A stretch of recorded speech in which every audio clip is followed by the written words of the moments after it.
Let's see. So we have some really great speakers today. Joanna Lilly, she is, oh my goodness, she's an Airbnb host from 2017 to 2023. Room rental with primary residence. She's her first note in 2019. CFD note, I guess we'll learn what that is in 2020. Purchase of 2.5 acres of land in 2021. Sold in 2023 at an ROI of 18%. She knows what she's doing. She purchased 2.25 acres of land in 2021 in Joshua Tree, California via county tax auction. She has 2 notes. She bought 2 notes in 2023 in Odessa, Texas, performing at 12%. Her current goal is to make note investing her main business. Reperform loans, create loans. Did I say that right? Okay, good. Long-term goal is to develop property in Joshua Tree for income and personal use. And her next steps are to set up an LLC, narrow down buy box for NPLs, find more JV partners. We also have David Kurtzman, who's a California broker since 1974, owned an independent company, Aspen Realty, for 36 years with offices in South Lake Tahoe, State Line, and 2 small offices in Placerville. Closed over 6,000 transactions in brokerage. Wow. Still a small partner in Remax Gold in South Tahoe and State Line. And he only does referrals and advises. No active selling right now. He's got other things to do. He has been lending, flipping, fixing, long-term holding since 1973. Currently, he owns about 20 notes, both personally and in a regular IRA. Also, a few new partnerships. Currently owns permanent rental units in South Lake Tahoe, Columbia, St. Louis, Missouri, as well as a partnership interest in apartments in Maryville and Missouri. Well, can't speak. So I'm really excited for these 2 to come and speak about notes. They volunteered, and I was super excited because I've been trying to get someone to talk about notes to this group for like 4 years, and it just didn't happen. So I'm super excited about this topic. I know very little. I was telling them I know about this much, and so I'm super excited about what I'm going to learn and what all you guys are going to learn. So you want to come on up? Get you guys set up here.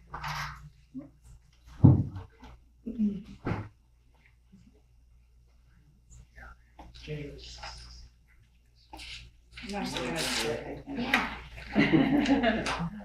Great. Okay.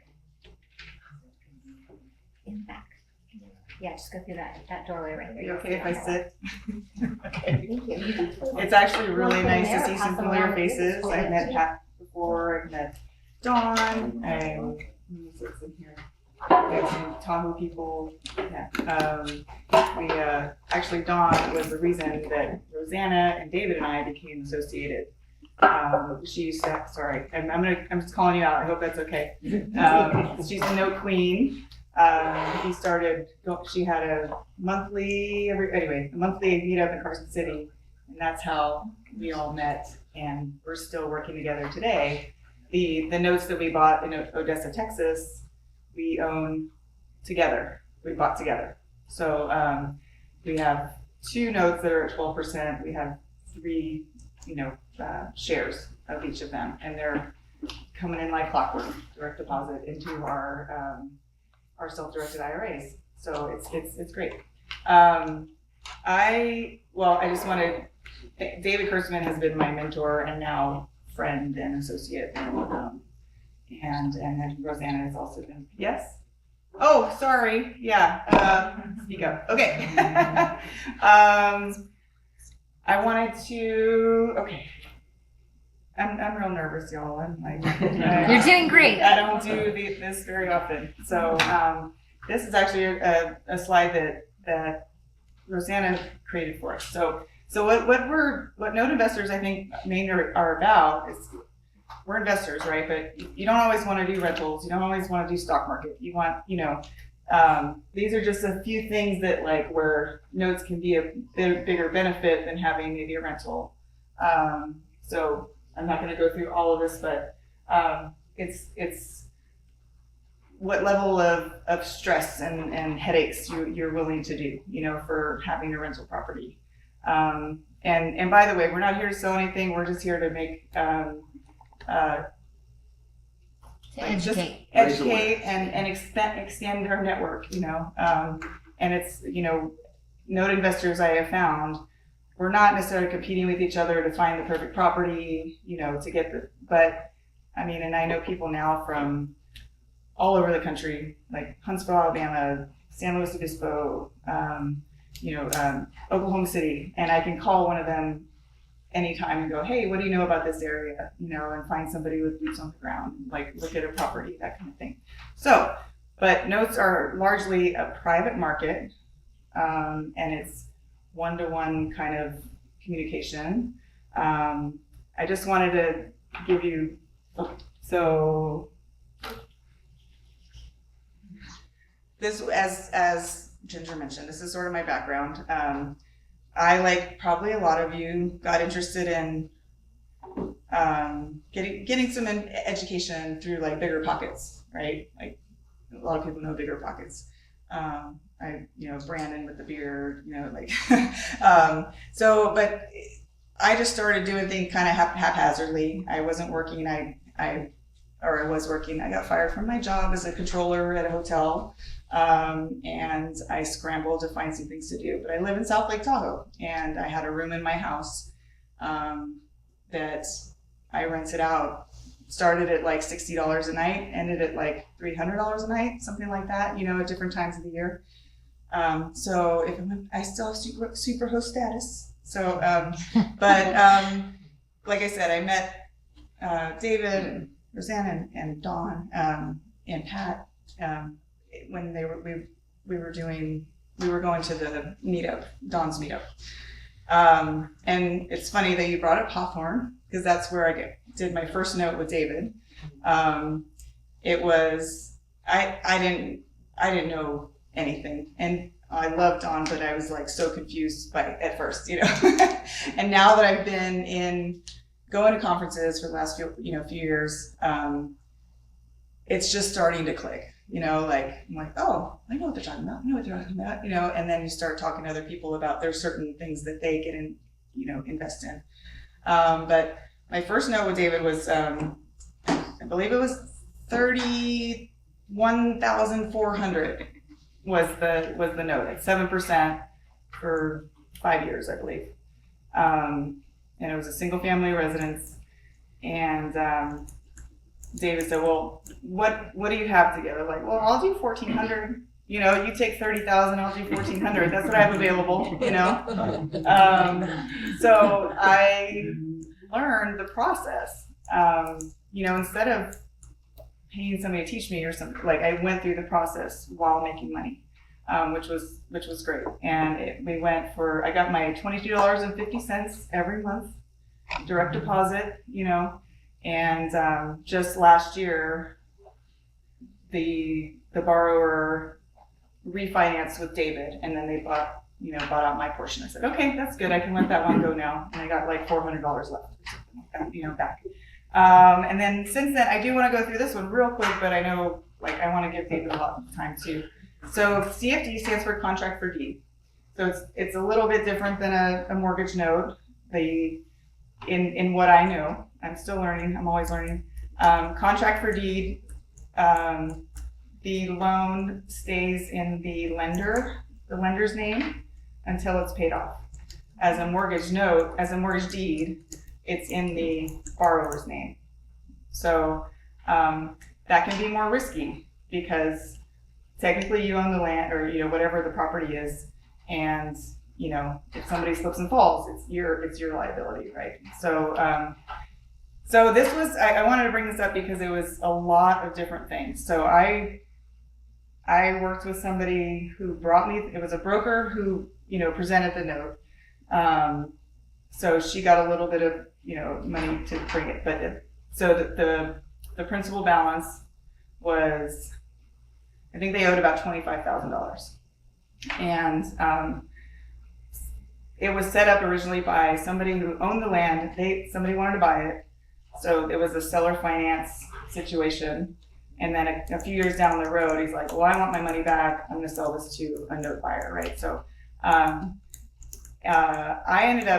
paid $16,000 for it, but having the $25,000 still due.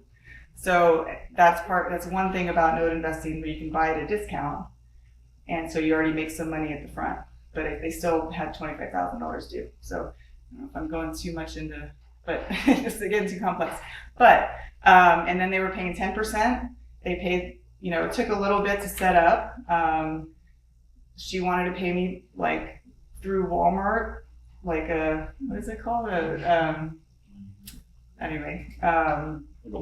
wire, thank you. And I'm like, I don't have a Walmart near me, let's figure this out. So what I ended up doing was opening a bank account at a US bank. I'm like, what do you have available to you, right? Specifically for that. And she's getting disability. She'd go in and make her cash payment at the bank, and then I would get it that way. So this was in Cosmopolis, Washington, near Aberdeen. I learned from that one to not get too personal with people. I knew she grew marijuana in her backyard for her, condition she had. I knew her dog's name. I knew, all this stuff.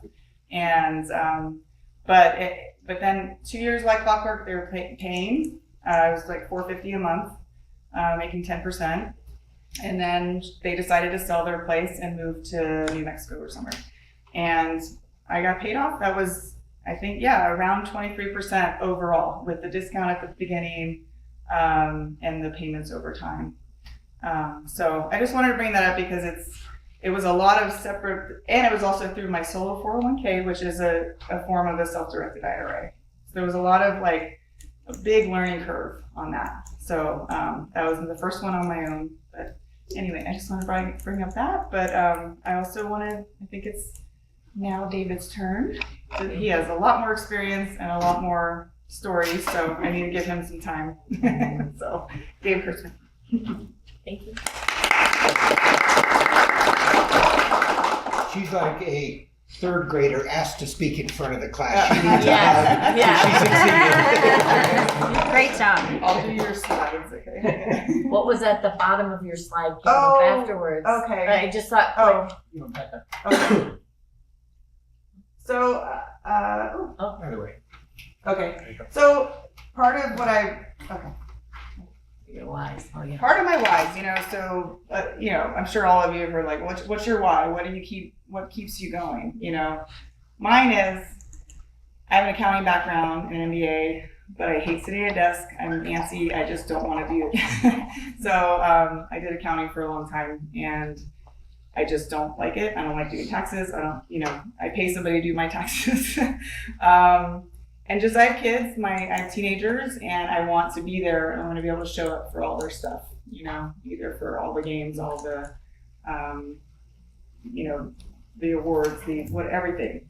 And I love to travel. I want to be able to travel spontaneously,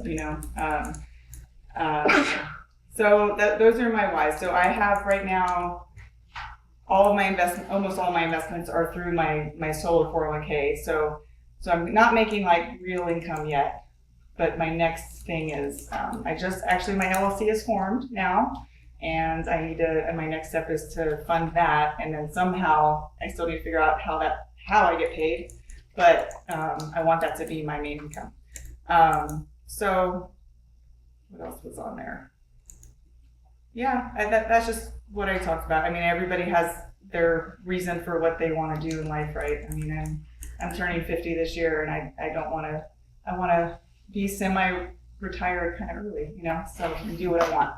So anyway, that's what that was. What is a JV partner? What is joint venture. Oh. So say, well, actually, we'll talk more about this at the end. Is that okay? Sure. Yeah, because there's going to be a lot of questions, I think, and maybe we can take one at a time. But I want give Dave a chance to talk too. So thank you. Sorry, I didn't mean. I was like, wait, I saw a slide go by. No, it's okay. It's okay. I'm in awe that Dawn Rickabaugh showed up. Dawn, just stand up because I want people to see who you are. Dawn, I suggest you go to the website notequeen.com. I suggest you follow her Zoom meetings. You have one tomorrow at what time? 5 p.m. 5 p.m. And she has a guy named Abby Shemish who's going to be on that, who is the most genius person I've ever listened to, having to do with crypto and notes. And he's got this huge entity that buys and sells notes, and it's way beyond my pay grade. And you will learn more from her website and from her than anybody I have come across. And I'll tell you a little bit about my background, and you'll see how I ended up meeting Dawn. Uncle Sam put me in Sacramento during Vietnam, and after the Peace Corps, I ended up in the Air Force. How you mix those two together is a little bit odd, but you only got a deferment for the Peace Corps, so that's why I ended up in the Air Force. And after that, I literally came up to Tahoe knowing nothing about real estate and somehow stumbling into it. And I've been doing it for 51 years, and the real estate company that I had, my partner's name was Alberta Crook, and she signed her checks A. Crook. And that was fun. Well, hi there. Here's another old timer. I don't mean that by age. Yeah. And so early on, the company I went to, a little independent in Tahoe, I had a few dollars saved up, and so they were putting together little partnerships and buying houses and fixing them and flipping them and doing all this stuff, and I had absolutely no idea what I was doing, so I went along for the ride, and that's how I work. Some people die of analysis paralysis. They know everything and do nothing. I know nothing and do everything, and somehow the balance worked out for me. And so I got involved in these, and then in about 1978 or so, in the California Real Estate Magazine, there was a little ad for a book from a guy named J. DeSimia. And Jay was a guy named Fixer J. Does that ring a bell? Yeah. Okay, he was Fixer J, and I ordered this book, and it was titled Fixing Ugly Houses for Profit. And I read the book, and I said, damn it, I could have written this. Absolutely everything I've ever done or thought of was in that book. What do you do with a crack when you've got cottage cheese ceiling? Track lighting. You know, things of that nature. There's always a solution to something. And he owned at one time 220 houses, single families. And so then I saw that there was a seminar going on in Orlando, a Jack Miller seminar, but Jay was going to be speaking at it. And I thought, I got to meet this guy. So I went to the seminar and came across Jack Miller, who was the absolute guru of single family investing. And just an unbelievable what he had. And some other people, named somebody might know, Pete Fortunato and John Schaub and some others. And these were really the beginning of the wheeling and dealing of house investing. And I really wish there had been a Ginger in South Lake Tahoe back in 1972, because somebody needed to get people together to talk about this stuff. So you're very smart people to be in this room. You're probably the smartest people in real estate, because you're aware there's a whole underground business going on that is so below the radar, and that's where we want to keep it. And so welcome to dealing with notes. And what I kind of want to talk about is, well, I have to go a little bit farther. Jack Miller said, there's this lady in Carson City. I forgot about that. And that turned out to be Dawn. And so, you know, it just kind of mushrooms in. Joanna talked about it, the network that's out there. And there is this huge network of people that do business. And because of Dawn's meetup, that's where I met Joanna. And that's where I met Pat Jackson back there in the corner, and his wife Val. And we are now partners in 7 properties in Maryville, Missouri. Something like, I didn't keep track of them anymore. But we have a very unique partnership that was put together at Dawn's classes she was putting on in Lake Tahoe. I don't know if you remember, but you asked the question, and I said, I trust these guys. And that's how it all started. And we're into 7 properties now. So it's worked. So that's why I wanted to introduce you. Thank you very much. You're Very welcome. generous. So I just want to go through some things. It's easy to sit there with a whiteboard or whatever and say, you could do this, you could do this, you could do this. Instead, I'd like to say, I'm doing it. These are actual deals I've been involved in and how I used some kind of knowledge of real estate or seller financing or whatever to make the deal go together. And so, that's okay. Let's first one right here. Do you want to sell houses the rest of your life? The first broker I went to work for as a salesman, that was the first question he had. And these were the guys that were putting together partnerships. And that was probably the best question that was ever asked of me, because if you talk to real estate agents, and I'm sure you all have, 1 out of 100 knows what they're talking about. If you get anywhere beyond kitchens, bathrooms, appliance colors, fences, lawns and everything. You start talking about markets and financing and creativity and so on, and it's just the way it is. And that's why this is a wonderful business to be in, because you're outside the box and the competition is not that great. And as Joanna referred to, everybody who's in this business is your friend, not your competitor. You rarely run into each other on the same deal. Whereas if you're dealing with buyers and sellers, you will constantly run into people, especially in a small town like South Lake Tahoe, because there's such a limited supply. A bigger city is a little bit different. But the first thing I said, it never hurts to ask. And what I learned, and this was early on, I got a call, just the standard early morning call, saying, I need to know what my property's worth. Okay, what's the address? I knew roughly what it looked like. I said, can I see the inside? He said, no, I don't want to bother the tenants, but the inside probably. I said, can I assume the inside looks like the outside? And he said, yes, which is usually the case. It was pretty rough. And so I drove by and I called him back and I said, it's probably, this is 1995. I said, it's worth about, this is 2 duplexes on one lot. And I said, probably 180,000. He said, what about a quick sale? I said, 159.9, you're still going to have termite inspection. There's probably still going to be some repairs and so on. And then I threw in a tagline I'd never thought of. I said, as a speculator, I'd give you 130. His response was sold. I said, oh shit, I don't have 130,000. So I immediately called a friend of mine, Sheila, do you have 130,000 I can borrow? And she said yes. Because we had developed a relationship. I knew she had the money and she knew I was good for it. She fronted the money. I bought the property, refinanced it. I still own it today. I've refinanced it twice and so on. Not only that, I did not know that the lot next door came with it with a 700-foot storage garage. Didn't even know because I drove by and went to Russia the next day. So I had somebody else look at it for me. So it was just one of those oddball situations, and I still got it today. So you never know. What I learned from it is you don't ever assume what the other party is thinking. That is probably the most important thing. I had no idea why. I mean, maybe he was trying to get even with his ex-wife-to-be in the property settlement, and he was trying to get as little money as possible because she got the asset. I have no idea. You don't know, but I did find out he was later he turned out to be a narc from San Jose, the police department. But I can't imagine the property had anything to do with that, but whatever, it was a good deal and I still have it. So, but that's an example of not making any assumption on people. Always ask.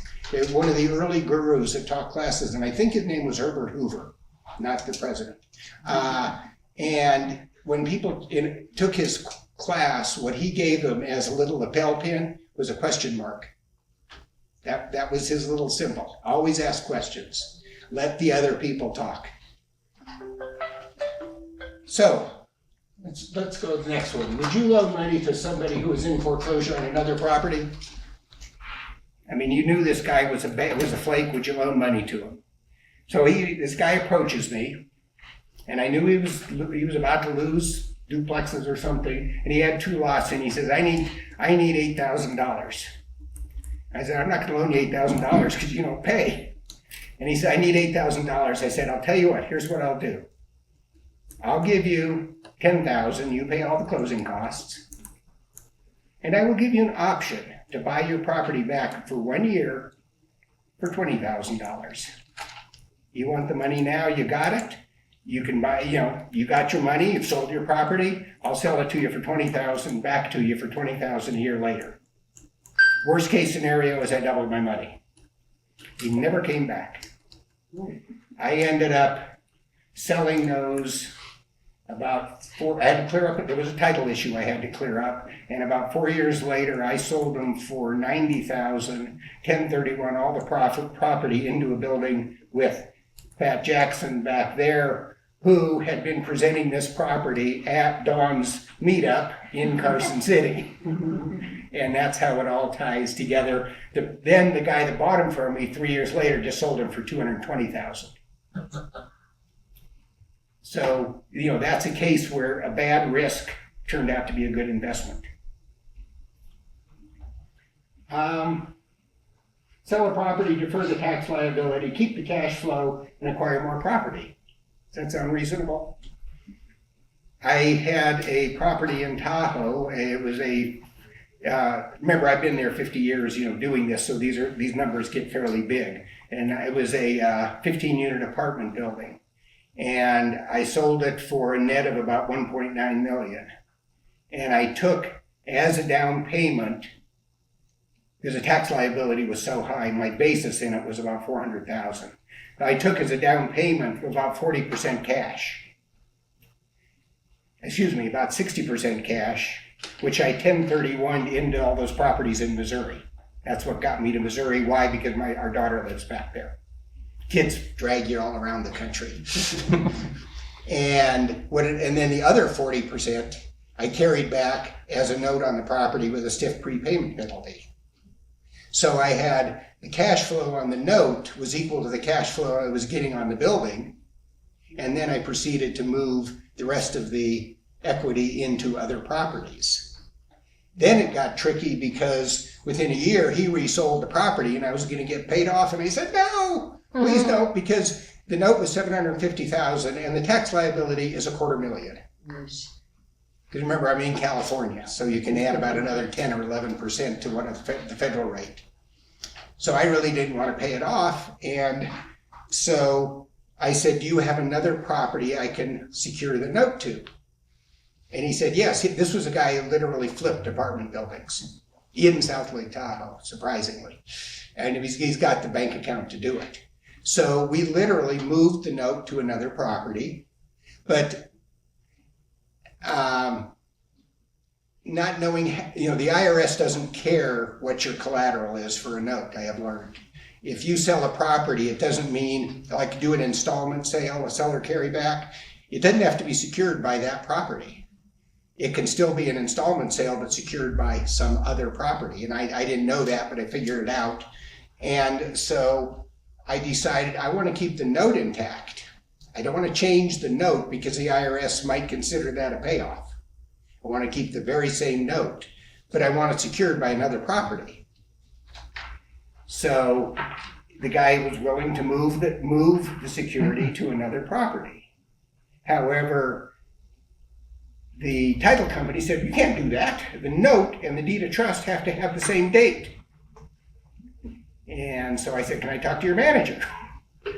And the manager said, we can do it if your attorney writes the note and you release us of or the deed of trust and you release us of liability on the deed of trust. Okay, fine. So we moved the note, and I'm still getting the payments, and effectively having a $250,000 tax liability on a 7% note means I'm making $17,500 on federal money. I haven't given the money to the IRS, I'm getting interest on it. That's why I'm doing that.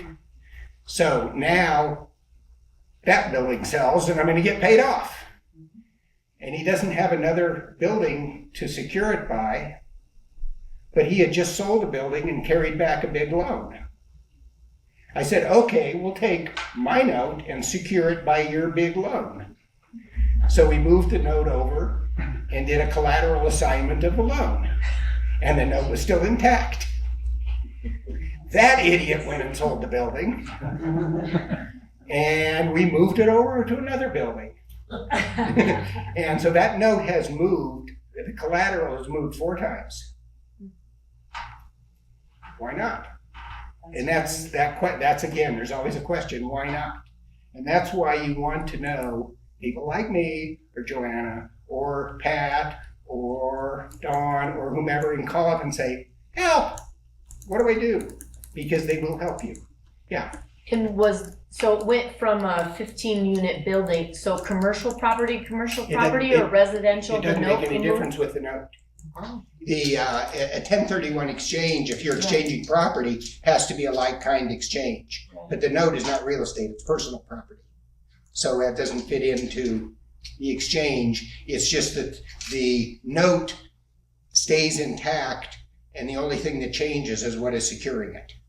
And it has to just be the same amount of a note? Well, the whole note, it's the same amortization schedule. I could always renegotiate the terms, but I'm taking the most cautious way I can think of and keep that same original note so that the IRS comes and looks at it. It's the same note with different collateral.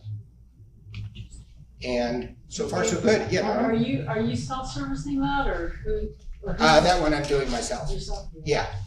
I think trying to get a servicing company involved in that and moving it from place to place. No. And fortunately, it's a very sophisticated payer, and he knows what he's doing. Let's see. You want to do the next? Yeah, go to the next one. Wait. Click. No, wrong way. Oh, Whoops. way too wrong. There we go. Okay, the top one.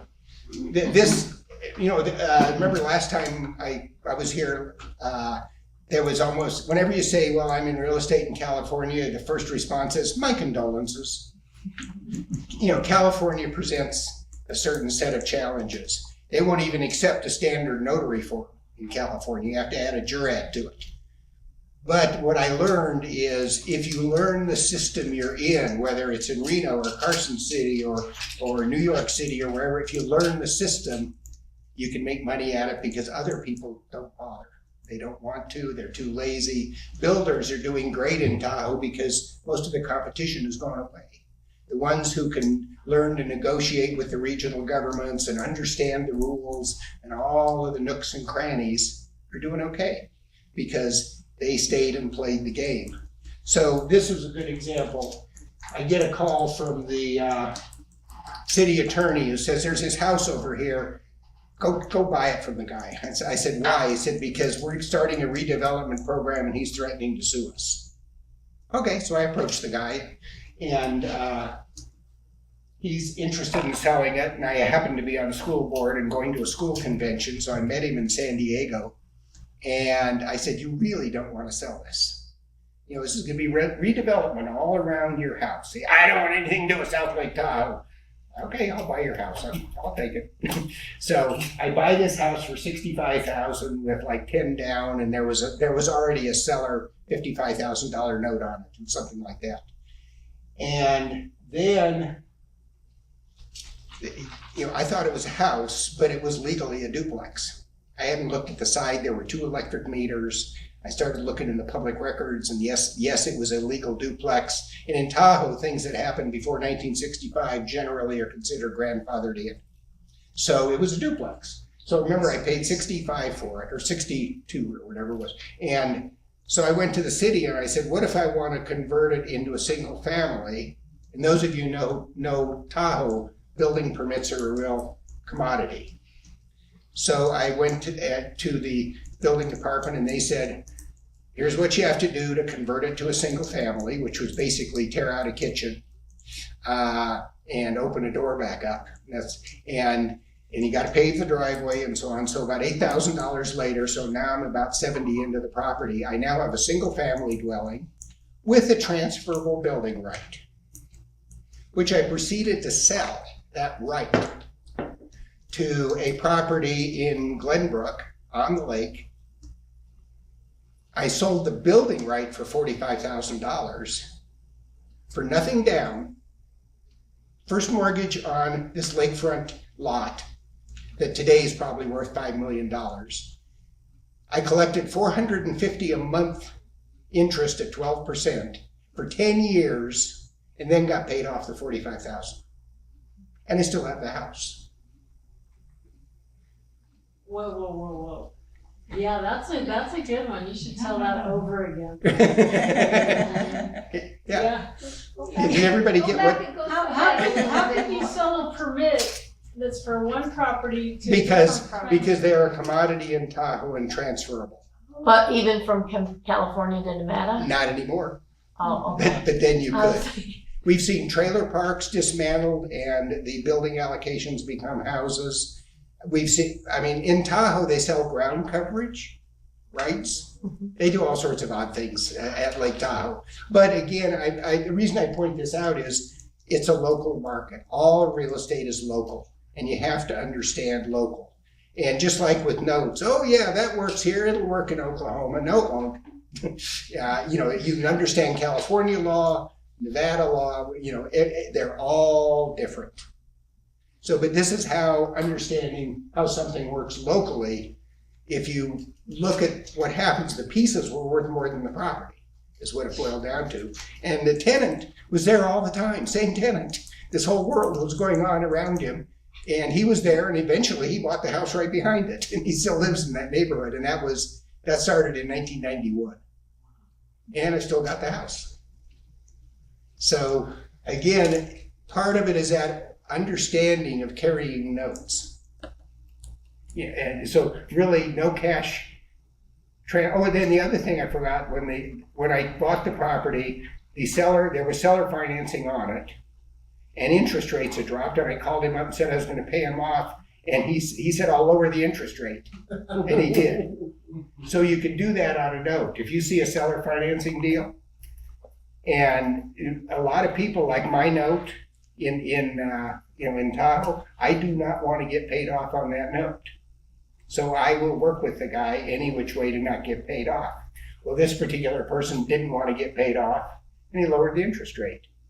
Why? Because of the tax liability it creates, or as I tell clients of mine that have carried notes, if you get paid off, what are you going to do with the money? And then they start scratching their head. They don't want to put it in the stock market. They don't want 2% from US Bank. Why not keep the note? And most of the time they'll see the light. Obviously people have different things going on in their life, medical issues, whatever they are, and they do need the cash, and I understand that. But oftentimes when somebody has a note that's paying, they're pretty happy campers. I'm always watching Dawn to see if she shakes her head yes or no. Then, okay, now comes the next one. So I owned my house free and clear. Guy wanted to borrow $340,000 to borrow a $550,000 to buy a $550,000 property, and he needed $340,000. I borrowed the $340,000 against my own house at 4%, loaned it to him at 10%. Pretty good deal. Until the California market went to hell. That property that was worth $550,000 dropped down to my $340,000. And equity was totally wiped out in the California recession. Prices dropped in Tahoe 40 to 50%. So somebody says, oh, it's 10% down deal, you're secure. No, you're not. So you have to be real careful because markets do change. We were probably the most extremely hit market other than, anywhere along the coast was hit hard. Midwest wasn't hit that hard. What year was that? That was about 8, 9, 10. Yeah, 9 or 10 around there. So basically, the equity disappeared. So now I've got a $340,000 mortgage on my house, and still have this note on this property, and the guy gives it back to me. So now I own and still own the other property free and clear, and I still have a mortgage on my house. Now Does that they've make gone sense? back up. Pardon? Now they've gone back up. Right, it is fine, they have gone back up. But that's a case where, wow, I can borrow here and the arbitrage, I can make 6% on the money, and that can go poof overnight. And in that recession, things went poof overnight. So I say these are all personal experience, but I still have my house and I still have that house, and it's all working. This one is interesting, and that is, I had a guy walk in the office once, very strange guy, drove a black car, wore a black tuxedo without the tie, with a black shirt, and black hair back, and he walks in, and this is 7:30 in the morning, I drop my kid off at school, and he says, I'm buying a house from anybody willing to work this early. Okay. So we start talking, and one of the questions he asked is, would you carry your commission as a note? I said, sure. Found out I'm the only agent in Lake Tahoe that will do that. And I learned later that was his question as to whether or not I understood what the things he's going to want to do. So his name was Richard Phoebus. You've heard it. You've never heard of him, but you've heard him because he was a bass player in Hollywood for maybe 30 years or so. And one time we went through a theater and he said, I did that movie, that movie, that movie, that movie. And he's let me stay in his houseboat in Amsterdam and his condo in the Venice Beach area. And I sold him 9 apartment buildings and resold 8 of them. The reason I didn't resell the 9th one is he got divorced and she got one. But he turned out to be a life client for a real estate agent. Why? Because I was willing to work early and willing to carry note as a commission. So somebody says, what does that mean, carrying a note as a commission? Especially when you get above 4plexes, seller financing is a much bigger deal. Why? Because Fannie Mae and Freddie Mac don't deal with anything bigger than a 4plex. VA doesn't deal with things bigger than a 4plex. FHA doesn't go bigger than a 4plex. Is that right, Dawn, or is there exceptions? Oh, I take. Okay. You're right. Okay, but generally, if you're dealing with bigger properties, and I say bigger being 5 units or more, government financing, bank financing is a whole different ballgame. Whole different set of rules, a whole different set of prepayment penalties, etc. So he was looking for properties where there would be some kind of seller financing. You know, he had refinanced, he had cash, and he put a good down payment and have seller financing. But he wanted me as the agent to take my commission as part of the seller carryback note. And I did. And we had another agent who sold hotels, and he did the same thing. And in our company, over time, we took back over $1 million of seller-financed commission notes. And they were all paying at whatever rate the seller was getting, 7, 8, 9, 10%. And as one of the agents in our office said, he said, you know, when that note pays off, you need the money more than when we first put the deal together. Because it's surprise money. They refinanced the property, they sold it, and you get paid off.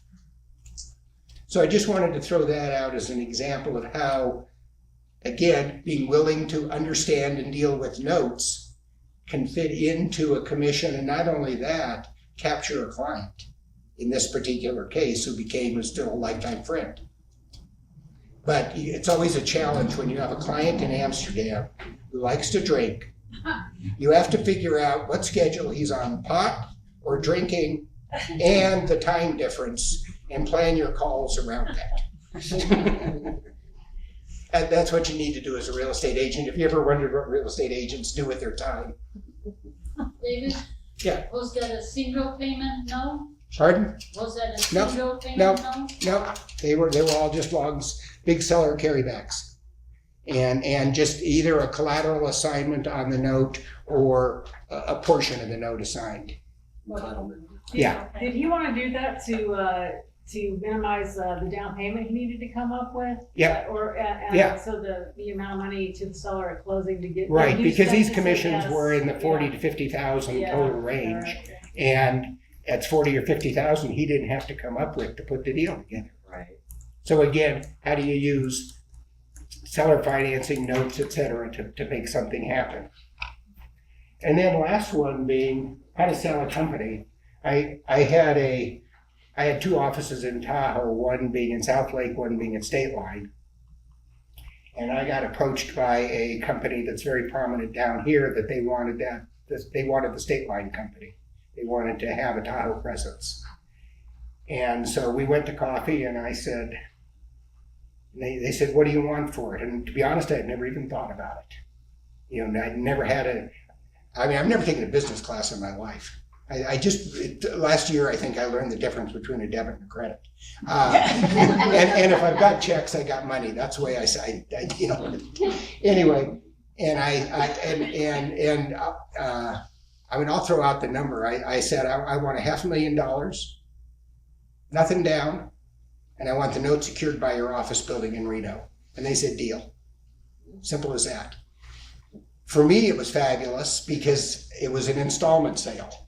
For them, think about how fabulous it was. They bought profit. It was a profitable company. All the agents went with it. Therefore, they paid nothing, and they used the income from those agents to pay me off. And that's about as win-win as you can get in the business. So again, my purpose of coming here was this is stuff I've done, and for you to kind of open up your mind and say, oh, there are other ways to put a deal together. And You forgot the one about getting sued. Yeah. oh, well, of course I'd forget that one. Has anybody ever heard of Poor Reds? It's south of Placerville. It's the Genoa bar of that area. Okay, well, Poor Reds goes back. Let's put it this way. They were the number one Galliano seller in America. They have a drink called the Gold Cadillac. And the building goes back to the 1800s. And it's this. And so anyway, so one of my agents, I had an office down there, sold the property. Little did I know that he told both the buyer and seller that I was a lawyer. I had told them in an office meeting, I know a lot about the law. You don't need to call a lawyer every time you have a question. He told them both I was a lawyer. Anyway, so a lawyer never looked at the contract. And it ended up being this nothing down deal. And the whole thing, the buyer was pretty much a scammer. And so ended up getting sued by both the buyer and the seller, of course, because it's always the broker's fault. And so there was finally a settlement agreement. And I think I was somewhere in the East Coast and I got a call from the attorney because they were having this all-day settlement conference. And he said, okay, we're $40,000 short. There's a $140,000 note secured by the building. The seller of the building does not want that note, and he will sell. It's $150,000 note, and he will sell that. He will take $40,000 cash for it. I said, in other words, if I pay $40,000 cash, I now own the second on this building, and I'm out of the lawsuit. And he said, that's it. So I really had no choice. Because I had already had to sue the E&O insurance company because they were refusing coverage. They said it's the sale of a business and you're not insured for that. No, 80% of it was the real estate. I had to sue them to get them to come in and even offer coverage. Later on, I sued the insurance agent and the insurance company again.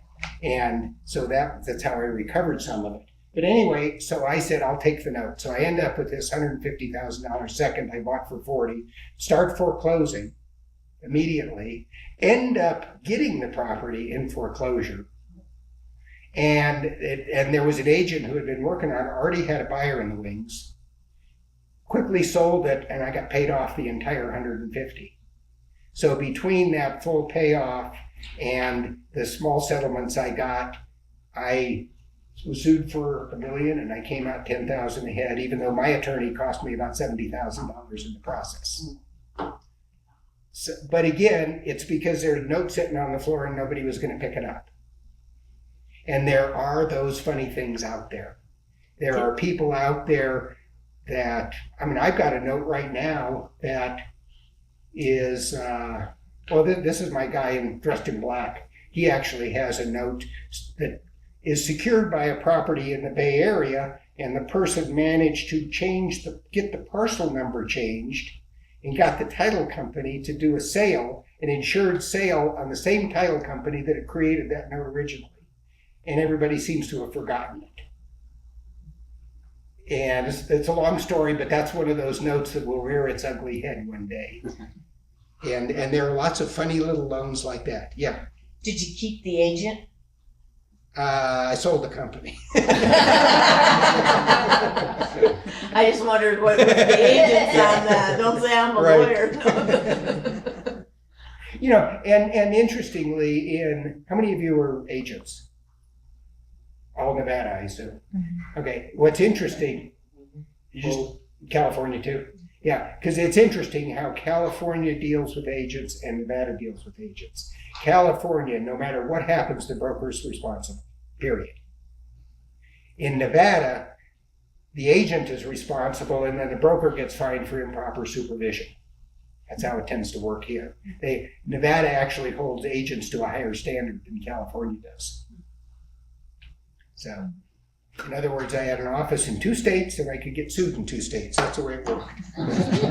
So anyway, that's kind of the basics of being willing to carry paper. And a couple of things.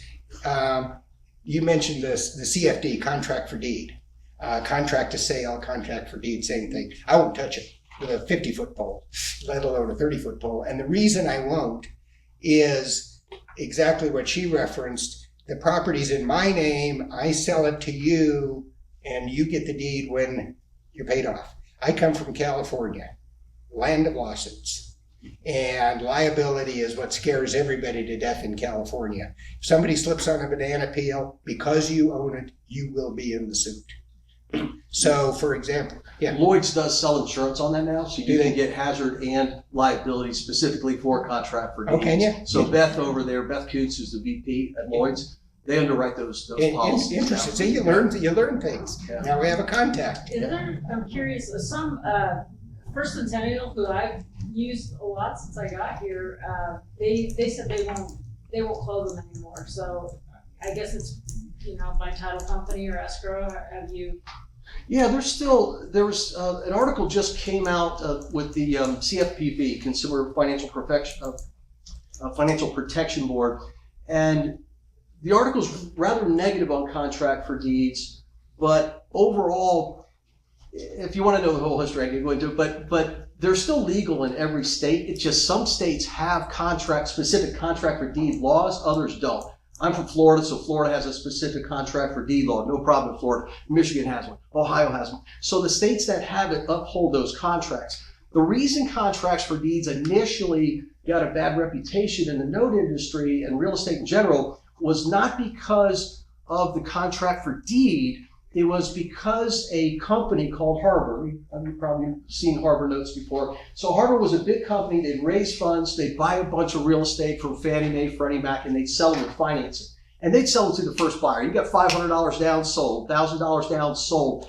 And they set people up for failure. So if you read the Consumer Financial Protection Bureau's report, it just came out maybe 3-4 days ago. I just wrote an article on it. They specifically say in the headlines, and setting people up for failure. That was the problem with contract for deeds. Don't set people up for failure because a lot of times they didn't do the underwriting. Well, we have companies now like Call the Underwriter that will do all the underwriting, qualify the person, make sure they're Dodd-Frank certified to be able to buy that house so you can legally sell or finance it to them. We're held to that threshold with Dodd-Frank.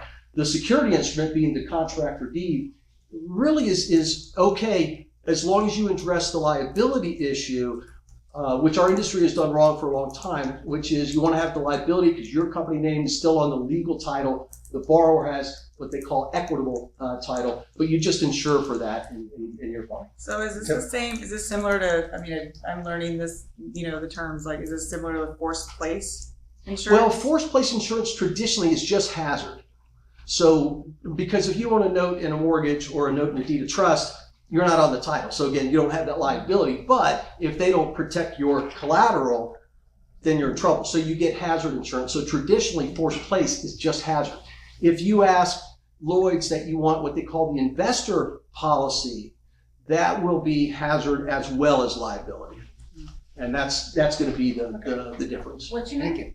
Kevin, Shortell. Okay, do you guys know each other? So- Well, We probably met at No Expo. what's your last name? Shortell.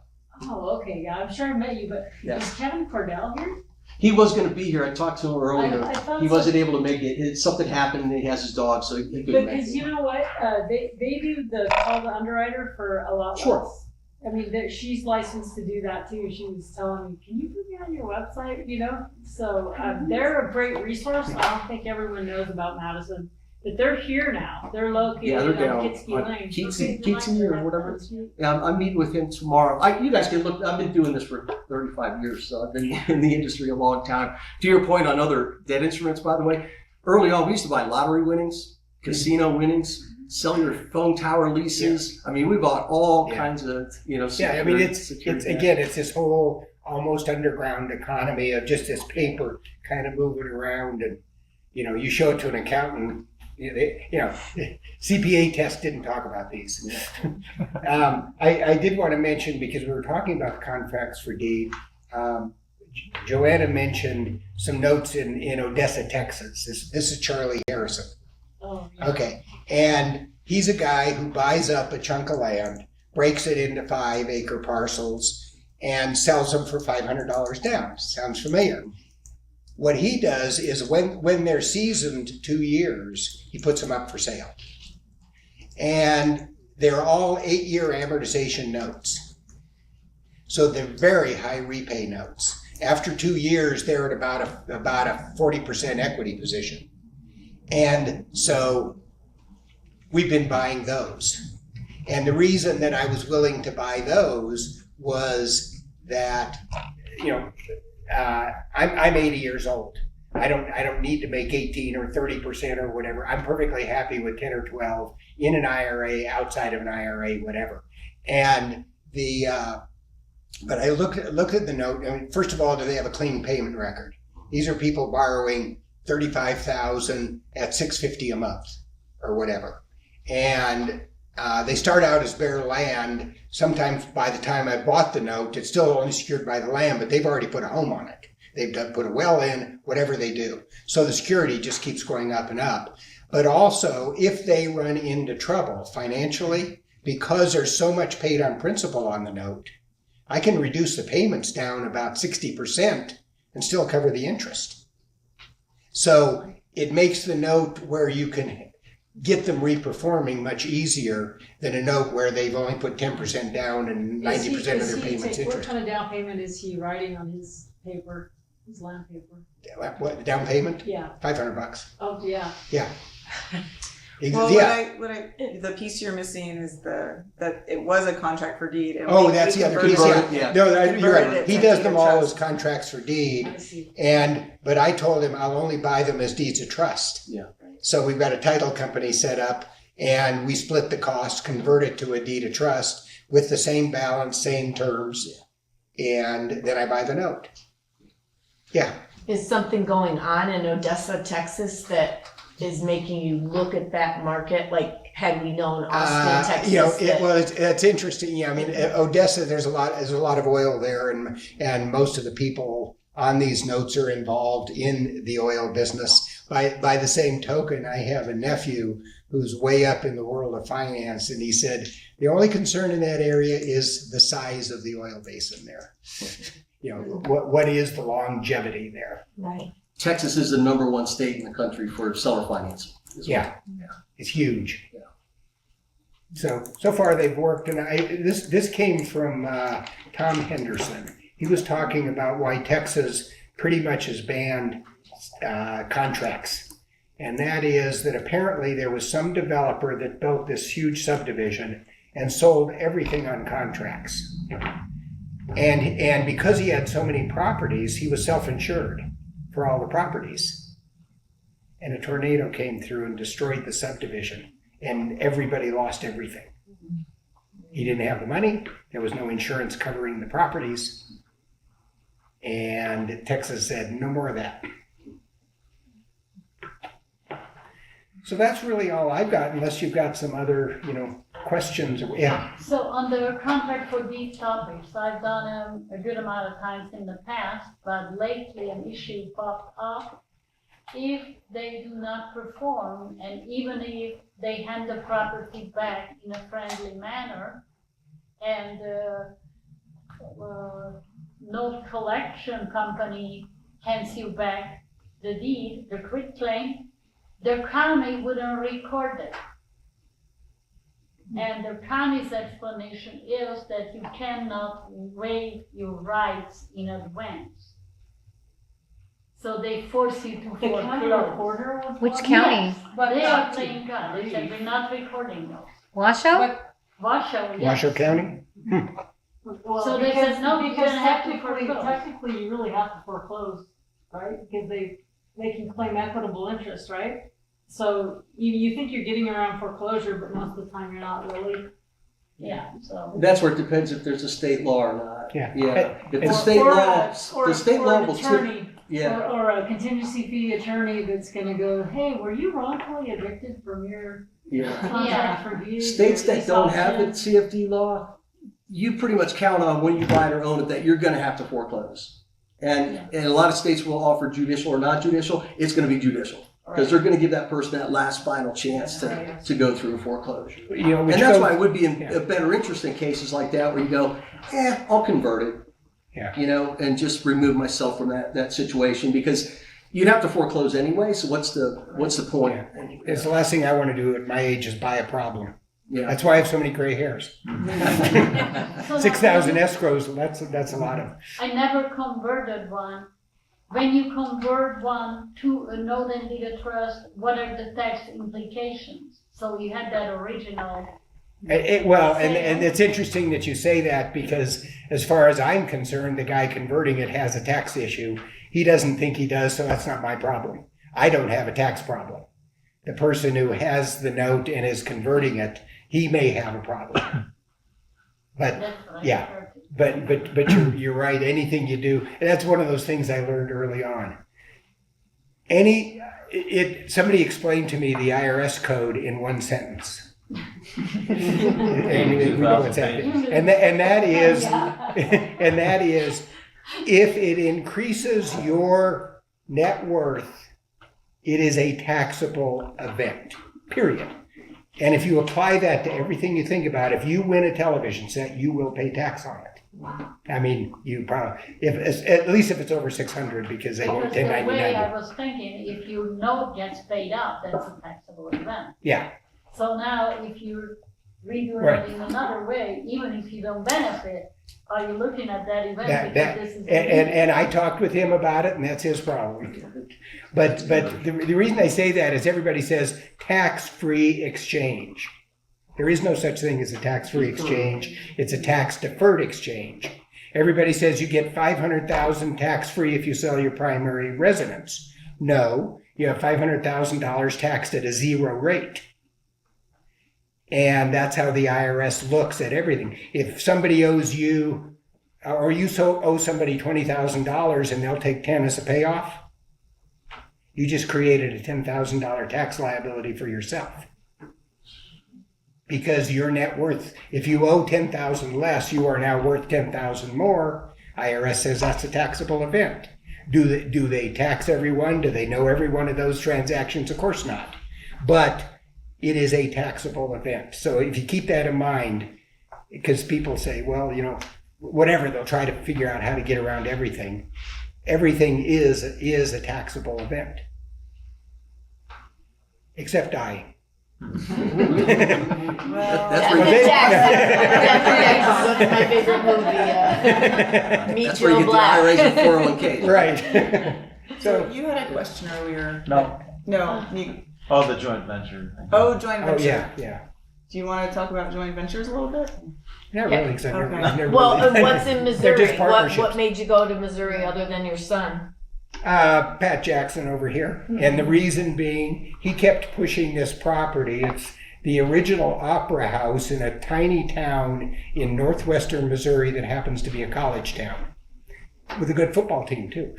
And he happens to be from Missouri originally, even though he works for the state and lives in Reno.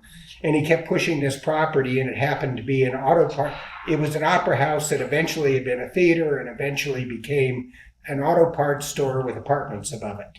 And he had another friend back there, and he was talking about, the value and how this thing, value added proposition.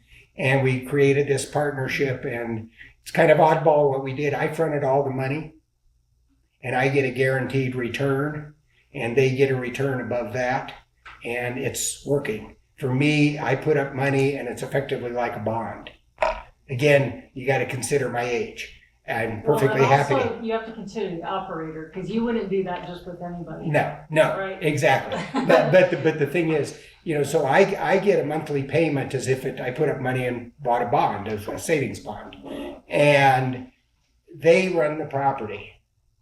They effectively have put no money into it, so they've leveraged into. He and his partner each have a 1/3 interest in the property. I have a 1/3 interest, but I put up all the money. I get paid a return on my money, and when the return on the property exceeds that, then they get paid, and when they get paid as much as I'm getting paid, now we all grow from there. It's kind of a little convoluted, but it was a way for them to get into property from nothing down, and a way for me to park cash and not have to think about it. And again, it goes back to trust and so on. And we now have 6 of them are set up somewhat that way, and then another property we bought with 4 partners, just a 4-way partnership. And I think that it totals almost 200 doors in this small college town. And is it an Airbnb above that garage, or is it No, apartments set up? I think it's 8 apartments up there. Yeah.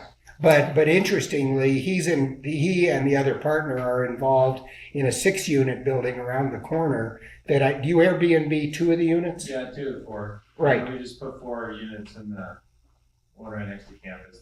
Yeah, this is in a college town, so there's and there's not a lot of lodging right around there either. And then we got into, along with a 4th partner, 108 unit building.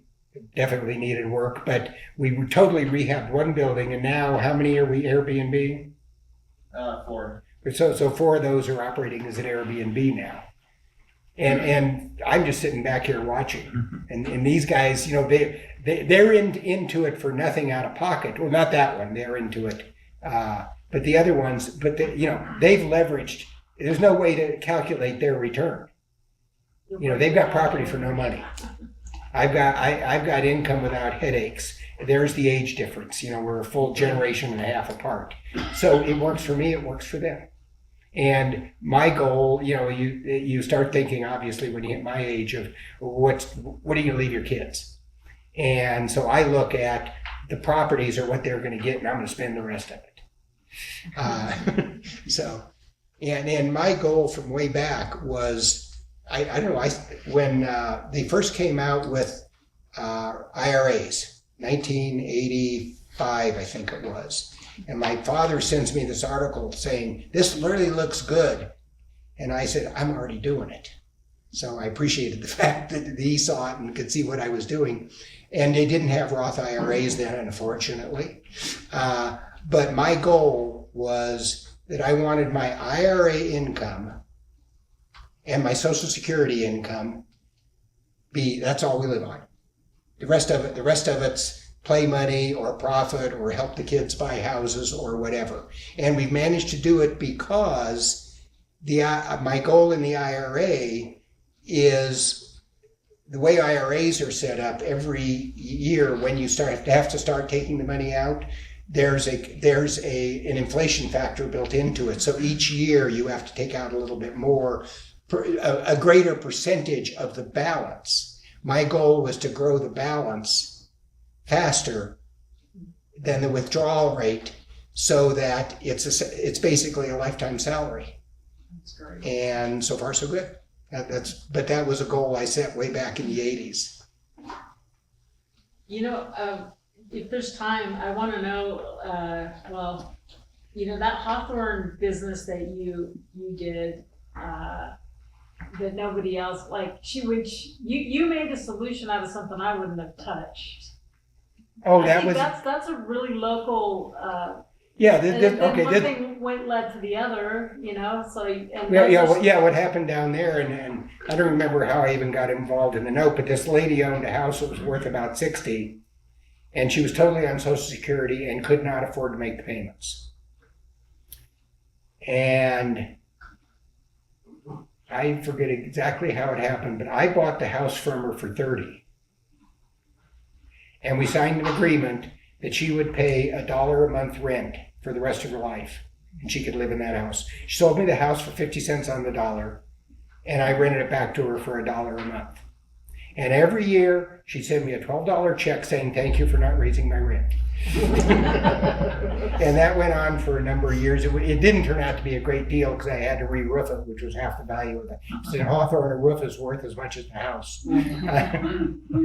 But anyway, the state finally became conservators, and we had an agreement if she was moved out of the house for 90 days, then it would revert back to me, basically. And that all happened, and I got the house and sold it to a lady who bought it and who needed money for an apartment building over there too. over there. Yeah, you And I made the loan, and you've been managing that loan for how many years now? Well, I don't know how long. It's been 6-7 years, Yeah, and you've been managing that note. and I'm just so thrilled that it kept paying because the numbers didn't look very good. Yeah, she pays like clockwork. Yeah. So you can see how intertwined this can be, and the other thing though to take away is, number one, keep your mind open to options. There's always an option. Or as a used car dealer says, there's an ass for every seat. You never know what you might be able to put together, and you'll see things. You'll see them on Craigslist. I mean, one of my best friends and the person I loaned money to, I found on Craigslist in Ferguson, Missouri. Everybody knows about Ferguson, all the riots. That was a 2 square block area. They burned it down. You go into the neighborhoods, there are no bars on the windows, there's no cars on blocks. It's a great place to do business, but everybody was scared away from it. And this is where this guy does his business. Last time he wanted to borrow $60,000. I said, what for? He says, I'm buying 7 houses. That's what he did. Because it happens in St. Louis. If they don't sell it at a tax sale, it goes back up again for a tax sale. And the third time you can go in and buy it over the counter. And that's what the guy does. And I found him on Craigslist. Wow. You go on Craigslist, money to borrow or whatever, you'll see names all over the place and thousands of people who want to loan you money, but I liked what he said. And so I responded, and I responded with my phone number as opposed to, just an anonymous thing. And we've become best friends ever since. Chris Burns, yeah. So that's really all I've got. Unless anybody wants to borrow some money, I'm going to have to get paid off on the note. I need $6 million now. 10%. I got a property in 10% Florida. no points. I mean, California's got a 10% usury law, and 10 you can't even charge points on top of that if you're loaning your own money out. If you broker it, if it goes through a broker, you can charge whatever you want. Otherwise, it's 10%. And I'm You perfectly just get a happy broker to to get say 10% it's a broker. anytime. So, but I know that if you're dealing in contracts for deed, and as a business. Oh, that's not all I do. No, I buy all kinds of notes. Right, but the thing is, I know you get huge returns on some of those. Huge rates of return. Well, there's not a big enough distinction, I would say, between those and regular notes and mortgages right now, on the performing side at least. Okay. But they're done much better today. That's the thing. People have realized, again, get people underwritten, take a larger down payment. If you want to do a contract for deed, that's fine. And I'll buy them that way and usually maintain that way, again, getting the insurance. But again, understanding that certain states, you're going to have to foreclose anyway. What's the difference? So when I'm looking at stuff, the criteria, one of the criteria that I don't really look at is it a mortgage, a deed of trust, or a contract? I don't care, as long as it's a security agreement, and then I'll deal with the details from that. Yeah. But there's not as many being created, because when Harbor lost that class action lawsuit, our industry kind of reacted, I think, in a knee-jerk way, just saying, oh, it's because of contract for deeds. And again, it wasn't that. It was the fact that they were putting people in these homes where the power may not be working. Yeah. You know, but they're going to fix it on their own. We're selling it as is. Like, you can't do that. And once the Attorney General got a hold of that, they lost the class action suit, and a lot of blame went on contract for deeds. But the reality was, don't set people up to fail. It's not smart. Well, and I think, you know, California's probably got the strongest consumer protection laws, would be my guess. But I think they're growing in every state. And so that's why you need to understand the laws where you're doing business. I mean, I was a broker in Nevada for 20 years and never sold a house. Owned a real estate company, but never sold a house. And I look at stuff going on, buying tax lien certificates. You know, oh, you can buy tax liens. You buy it in Michigan and you become a co-owner with a guy who just lost the property. It's like, really? You know, people will go out and buy some of this stuff and have no idea what they're doing. And this may surprise Dawn, but I have only bought one discounted note in my life. Yeah, that does surprise me. Yeah, because I've never really been approached and I haven't gone looking for them. Whereas I know in your business, people come to you and you buy them, or you, whatever you do. And Well, it sounds like this gentleman can run circles around me. right. and that's, you know, somebody told me once, you know, become the smartest person in what you do and then surround yourself with 5 smarter people. That's what I feel like here. You know, maybe I'm speaking, but everybody here has got experiences I haven't had. And that's why it's a very shared community. I'm really kind of curious of the agents that are here, who's closed a deal on either side with donor financing? Closed what? Has any agent earned a commission with owner finance? What, I'm just curious, when was it? Last year On the buyer side or the seller side? on the buyer side. Gotcha. So were they advertising? They do advertise those. I had 2 last year. I had one that was off market that we approached the seller, and one that was actually advertised on the MLS as owner financing. Yeah, I was, what I'm always surprised, well, that's great, because like, if you've got a buyer that they can't qualify, it doesn't mean you can't give them a house, you just have to know, and most sellers don't know that they'll accept it, an offer until they get one in front of them, right? But it depends on the market. But I was talking to a guy that recently, that he closed a lot of seller finance, he's more in the commercial space, and well, that's fantastic. So, you know, do you even tell your clients that now they're gonna have a note that, you know what, you can sell that on the market? And he goes, no, I've never mentioned that. You know, so it's even the agents that are doing it all the time, they never even mention to their client that there's a market for these things, and how you put it together could, you know, make it worth tens or hundreds of thousands more or less. They find out 4 to 6 weeks down the road because they get postcards and letters in the mail. But already then, the note is worth what the note is worth. So to me, it's just outrageous that, you know, hundreds of thousands of dollars potentially made or lost, and no professional, nobody tells their client, okay, Well, guess what? The way you put this together makes all the difference, or just FYI. And brokers do not teach it. No, and you don't know what you don't know. And one of the too, reasons you that know? brokers don't teach it is there's a little higher risk for lawsuits. Oh, You know, yeah. brokers love to see That an makes escrow sense. closed. You got the money, you got the house, I got the commission, we're done, bye. Well, you know, if you have a seller finance deal and it starts going south, you're going to hear about it.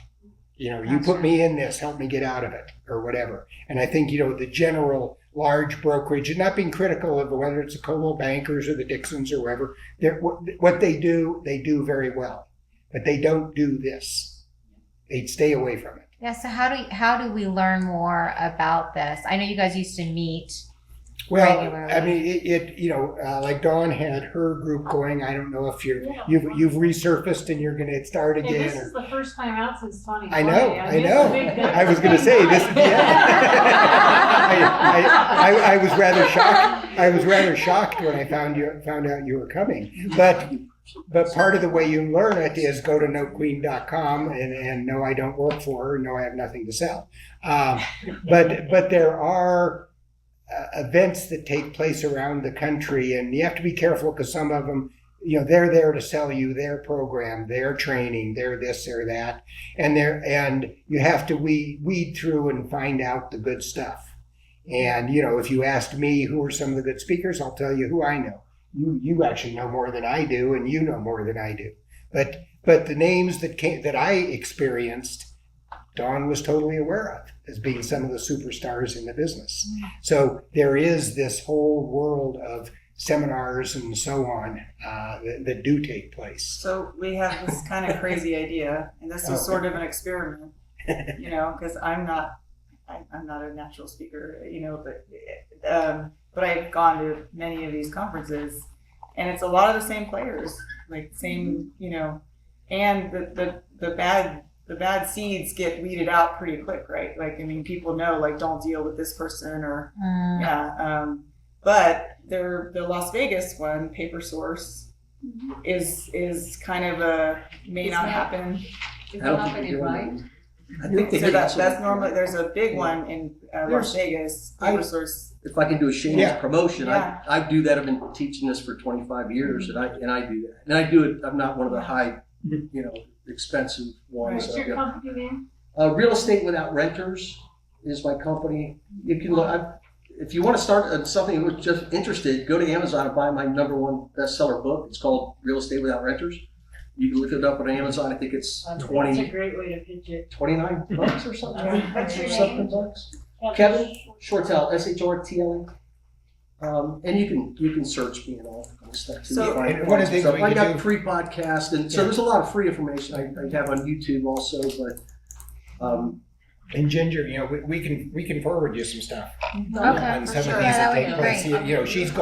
She's gone to Nashville 2 years in a row. Wow. In Dallas. Yeah, and I was like, and that's- yeah, and so there is good stuff out there. Is Bigger Pockets, you mentioned Bigger Pockets, is that still going or is that just a I podcast? have, but I really don't look on there anymore. I don't, because that's more on the rentals and fix and flip and stuff like that. I'm more in the notes, but that's anyway. But I wanted to continue where there may not be a Vegas Paper Source. I think that's I like think their health is going down. Yeah. I think they canceled. And so we had this like funny idea. Maybe we can do like a 1-day Reno one, like a 6 hour, maybe like 5 speakers with some. I'd be glad to talk with you So, about that too. yeah. I was talking to Kevin Cordell, who owns Madison. Madison's one of the servicing companies that we use quite a bit, and with him about doing something like that. So maybe we could all Yeah, and combine then and we got a do little something. bit of Nathan Turner, who took over DME Yeah, Expo. We did a call with him and Yeah. just like, hey, you want to do like a West Coast chapter of DME? And he's like, no. Like, that's my side business. But we were thinking like it might be nice to have like, if there's not the Vegas one, Bring it right here maybe a Reno to this one. room. And then I'm like, Yeah. we do an excursion It's up to bigger. Tahoe, whatever. I Yeah. don't know, that side thing, but I don't know, like if you would be Yeah. interested in that or. Sounds like a good No. idea because like I don't like traveling far away. Anywhere I can't drive back. I mean, I'm scarred for life probably.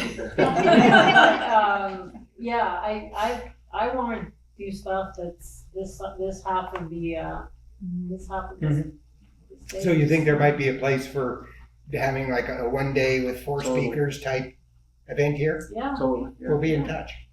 And my son just moved to Reno 8 months ago, so I'll be out here a couple times a year. Where are you from? I live in Florida, What area? Winter Park, just outside of Orlando. Okay. So you flew all the way to Ginger's meeting. Exactly. Well, the speakers, I mean. That's where Mr. Rogers lived. I didn't know I was coming here until this Yeah, morning. you're So right. Rosanna sent me an email, said, hey, there's a thing tonight. I'm like, okay, I shall be there. That's great. You had a and that's- question? that- Sorry, no? That's kind of the irony too, is people that are in this game will seek out events like this. I was surprised. I mean, I don't, last week or last month was the first time I'd been here. Yeah. And I don't know, there were some people who were flipping houses in Indiana or Yep. something or whatever. You know, I don't know how they. That's who's speaking next month. Oh, is it? Yep, Okay. he's coming back to town to speak for us. Okay. Yeah. Okay. He owns Yeah. property in Tahoe, so he comes Oh, here okay. often. So you can write off his trips to his cabin. Right. So you have to understand the tax Anything laws. interested? Well, he's out in Florida. Yeah. I don't know, that would be fun, I'd actually like to see him again, he's like, who? Your events are so great up at the lake. Yeah, that's when they All were the living, times. they were living in the Bay Area, Yeah. so that was easy. Who's that? Who's that? Abby, Oh, is he in Florida now? yeah, he's in Abby? Florida now. Oh, wow. Okay. Yeah. Florida? Yeah. So, going back to what I said early on, and I'm just so glad Dawn came here that you could meet her. But you're on at what time tomorrow on your Zoom? Yeah, so twice a month I just host a free 1 hour Q&A. Sometimes we have training, sometimes I have a co-host. So that's totally free. So you can always find the next one at propertyandpaper.com. That's always where you find the next registration for the Zoom. So it's usually the third Thursday at 5 p.m. Pacific and the first Saturday at 8 a.m. And what goes on is Are you you don't. recording those nowadays? Yeah, they're Because all, it's just so hard for me often. I would love to. And yeah. Well, and if I'm not mistaken, you don't like have a specific topic. It's a matter of what people bring to the table. Yeah, once in a while I'll start off with a topic, but the point is just to be a free venue, you know, To- if you want A deal maker type venue. Yeah, just like get people, anyway. So Yeah. any sort of question, or sometimes someone brings a scenario saying, I'm doing this right now. Weren't you? Which I did, yes. Wait a minute, you Yes. were like one I of the might want main. to talk to you, yeah. Yeah, you were one of the So main. I have, yeah, so one of your Yeah. your last one, I think it was. So I'm preparing to retire from my W-2 job. And I've got 10 rental properties, 11 doors, one's a duplex, but, all mostly in Florida, a couple in Oklahoma and Georgia. And, looking at the escalating insurance and tax rates and getting hit in the past couple of years with just one too many surprise. Oh, you gotta replace the roof, you gotta replace the air conditioner, you gotta completely tear out the septic tank and put in a new one, right? It's like, it adds up. And so with the buffer of the paycheck, I'm fine. But I'm like, I need to create a little more buffer. And so one of the things that you talked about was, well, one place to get started in notes is sell one or two of the properties I have using seller financing. And so I'm actually looking at a couple of the first two properties that I bought in Jacksonville, which were rehabs coming out of the 2008 crash. Everything else I bought since was all brand new construction, but those first two were older construction, which means insurance is even bigger problem for the size of the property or whatever. So I'm actively looking at that right now. I've talked to one realtor in Jacksonville who sounds knowledgeable about how to go about, marketing for a seller financing deal. Right now, I'm mostly looking at timing because I still have the paycheck through the end of this year. So I'm kind of thinking I want to sell next year and not complicate my taxes for this year. But Do you have Do a any? lease purchase with a note. And do you have a serious tax liability if you sell them from appreciation or? there's enough there that with other stuff going on this year would not be great. Okay. But next year, I don't plan to be at the W-2 job more than another 3 or 4 Right. months. Because obviously, if you carry the note, it's an installment sale, and you know how that works. Right. Yeah. But then also, I think I was trying to talk you out of doing all of that because just what if, I'm always like, what if the market did take a big dump again? You might want to pay off some to get others free and Yes. clear. Mhm. Just to hunker down, because if you get the installment sale, but now if you only took 20% down and it drops 50%, now you're upside down. So equity and the value could disappear. So Yeah. to me, I would be hedging bets against, play some like it's gonna go up forever, and let's play some like it might go in half again, or, you know, something like that. I don't know. Just like being at a roulette wheel, you got to take a little bit off the table now and then. Yeah, take some profits off the table. One of the great terms that I learned early on: equity is an illusion of wealth, because you can't buy a loaf of bread with it. But the meeting that Don was hosting, I mean, that was a perfect example. It's Yeah. like, we spent probably half that call talking It was about so that great. scenario, and it just kind of got the gears turning. I mean, I haven't figured out exactly what I'm going to do yet, but it's like, okay, this is worth exploring Yeah. further. It's worth And then figuring like, out. then there's always people, you come on, and then Kathy Malcolm, Yep. I think, was Yep, giving Kathy. you a lot of, Yeah, she you know, said so- she had a lot of properties in Jacksonville, and she's converted them all to notes. right, Right. so. Yeah. So, Yes, sir. So just remember that there was a lot of talk coming out of, I think out of the convention, that they wanted to do unrealized gains. Yeah. Tax unrealized gains, I think at 25%. Watch out for that. And unrealized losses. I heard one thing about an interesting unrealized gain. Elon Musk obviously has a slight amount of unrealized gains, and he borrowed against those gains to buy Twitter. So he effectively realized those gains by turning them into another asset and never paid tax on it. And moved to Texas. Yeah. and left Out of California. and left And a California. lot of his investments IRA. That was PayPal IRA money, yeah. Yeah. So That was, I think Thiel, Yeah, Peter Thiel. mm, Peter Thiel. so well, that's all I've got.